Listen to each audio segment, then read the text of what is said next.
हर हर महादेव दोस्तों। श्रावण माह के महात्म्य के 14वें अध्याय के अंतर्गत आज हम आपके लिए नाग पंचमी व्रत का महात्म्य का वर्णन करने जा रहे हैं। ईश्वर बोले, हे महामुनि, श्रावण मास में जो व्रत करने योग्य है वो अब मैं बताऊंगा, आप उसे ध्यान से सुनिए। चतुर्थी तिथि को एक बार भोजन करें और पंचमी को नक्त भोजन करें। स्वर्ण, चांदी, काष्ठ अथवा मिट्टी का 5 फणों वाला सुंदर नाग बनाकर पंचमी के दिन उस नाग की भक्ति पूर्वक पूजा करनी चाहिए। द्वार के दोनों ओर गोबर से बड़े बड़े नाग बनाएं और दधी, शुर्भ दुर्वांकरों, कनेर, मालती, चमेली, चंपा के फूलों, गंधों, अक्षतों, धूपों और मनोहर दीपों से उनकी विधिवत पूजा करें। उसके बाद ब्राह्मणों को घृत, मोदक तथा खीर का भोजन कराएं।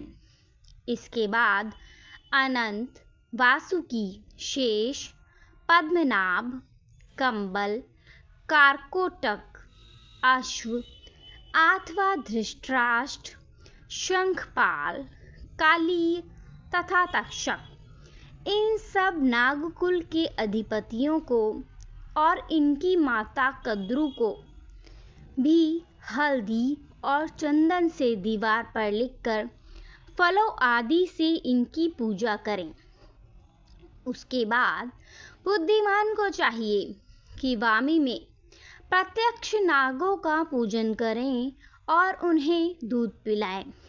घृत तथा शर्करा मिश्रित पर्याप्त दुग्ध उन्हें अर्पित करें। उस दिन व्यक्ति लोहे के पात्र में पूड़ी ना बनाए। नैवेद्य के लिए गोधूम का पायस भक्ति पूर्वक अर्पण करे। भुने हुए चने, धान का लावा तथा जौ सर्पों को अर्पित करना चाहिए और स्वयं भी उन्हें ग्रहण करना चाहिए।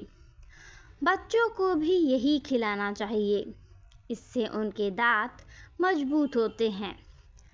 सांप की बांबी के पास श्रृंगार युक्त स्त्रियों को गायन तथा वादन करना चाहिए और इस दिन को उत्सव की तरह मनाना चाहिए। इस विधि से व्रत करने पर सर्प से कभी भी भय नहीं होता है। हे विप्र, मैं लोकों के हित की कामना से आपसे कुछ और भी कहूँगा। हे महामुने, आप उसे सुनिए। हे वत्स, नाग के द्वारा डसा गया मनुष्य मरने के बाद अधोगति को प्राप्त होता है और अधोगति में पहुंचकर वह तामसी सर्प होता है। इसकी निवृत्ति के लिए पूर्वोक्त विधि से एक भुक्त आदि समस्त कृत्य करें और ब्राह्मणों से नाग निर्माण तथा पूजा आदि आदर पूर्वक कराएं। इस प्रकार 12 मासों में प्रत्येक मास में शुक्ल पक्ष की पंचमी तिथि को इस व्रत का अनुष्ठान करें और वर्ष के पूरा होने पर नागों के निमित्त ब्राह्मणों तथा सन्यासियों को भोजन कराएं।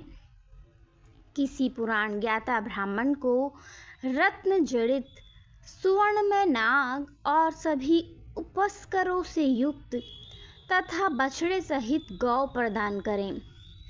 दान के समय सर्वव्यापी, सर्वगामी, सब कुछ प्रदान करने वाले अनंत नारायण का स्मरण करते हुए यह कहना चाहिए, हे गोविंद, मेरे कुल में अगर कोई व्यक्ति सर्पदंश से अधोगति को प्राप्त हुए हैं, वे मेरे द्वारा किए गए व्रत तथा दान से मुक्त हो जाएं। ऐसा उच्चारण करके अक्षत युक्त तथा श्वेत चंदन मिश्रित जल वासुदेव के समक्ष भक्तिपूर्वक जल में छोड़ दें। हे मुनि सत्तम, इस विधि से व्रत करने पर उसके कुल में जो सभी लोग सर्प के काटने से भविष्य में मृत्यु को प्राप्त होंगे या पूर्व में मर चुके हैं, वे सब स्वर्ग गति प्राप्त करेंगे।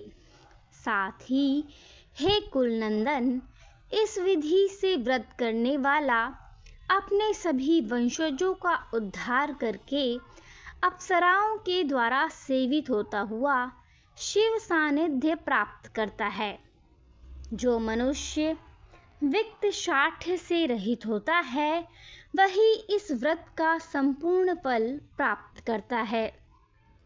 जो लोग शुक्ल पक्ष की सभी पंचमी तिथियों में नक्त व्रत करके भक्ति संपन्न होकर पुष्प आदि उपहारों से सौभाग्यशाली नागों का पूजन करते हैं, उनके घरों में मणियों की किरणों से विभूषित अंगों वाले सर्प उन्हें अभय देने वाले होते हैं और उनके ऊपर प्रसन्न रहते हैं। जो ब्राह्मण ग्रहदान का प्रतिग्रह करते हैं, वे भी घोर यातना भोग कर अंत में सर्प योनि को प्राप्त होते हैं। हे मनुष्योत्तम, जो कोई भी मनुष्य नाग हत्या के कारण इस लोक में मृत संतान वाले अथवा पुत्रहीन होते हैं, और जो कोई मनुष्य स्त्रियों के पति कार्पियन के कारण सर्प योनि में मर जाते हैं, कुछ लोग धरोहर रखकर उसे स्वयं ग्रहण कर लेते हैं, अथवा मिथ्या भाषा के कारण सर्प होते हैं, अथवा अन्य कारणों से भी जो मनुष्य सर्प योनि में जाते हैं, उन सभी के प्रायश्चित के लिए यह उत्तम उपाय कहा गया है। यदि कोई मनुष्य विक्त शाठ्य से रहित होकर नाग पंचमी का व्रत करता है, तो उसके कल्याण के लिए सभी नागों के अधिपति शेषनाग तथा वासुकी हाथ जोड़कर प्रभु श्रीहरि से तथा शिव से प्रार्थना करते हैं। तब शेष और वासुकी की प्रार्थना से प्रसन्न हुए परमेश्वर शिव तथा विष्णु उस व्यक्ति के सभी मनोरथ पूर्ण कर देते हैं। वह नागलोक में अनेक प्रकार के विपुल सुखों का उपभोग करके बाद में उत्तम वैकुंठ तथा कैलाश में जाकर शिव तथा विष्णु का गण बनकर परम सुख प्राप्त करता है। हे वत्स, मैंने आपसे नागों के इस पंचमी व्रत का वर्णन कर दिया है। इसके बाद अब आप अन्य कौन सा व्रत सुनना चाहते हैं, उसे बताइए। इस प्रकार श्री स्कंद पुराण के अंतर्गत ईश्वर सनत कुमार संवाद में श्रावण मास महात्म्य में नाग पंचमी व्रत कथन नामक 14वां अध्याय पूर्ण हुआ। धन्यवाद।